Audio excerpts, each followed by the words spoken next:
one thing na nagustuhan mo sa kanya or na-appreciate mo sa kanya? McCoy po kasi is really genuine. Kung ano yung pinapakita niya sa'yo, yun po talaga yung nararamdaman mo. So, yung pagiging totoo niyang tao is one of the things I really admire. So, ano ba yung real score sa inyong dalawa? Meron na ba? We're still good friends po and parang getting to know each other more pa. Kasi nga nabitin sa PBB.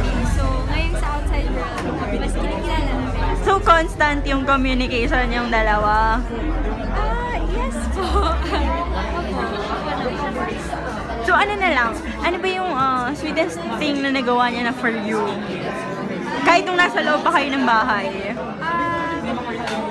Every time naman kasi McCoy does something for me, makikita mo talaga na galing sa loob niya talaga yun. Nagmahal sa loob niya. So, siguro yung pagtulong siguro sa, yun nga, sa nakausap, sa pagkausap ko sa nakaraan. Ayun. Parang nakakatuwa kasi isa siya sa naging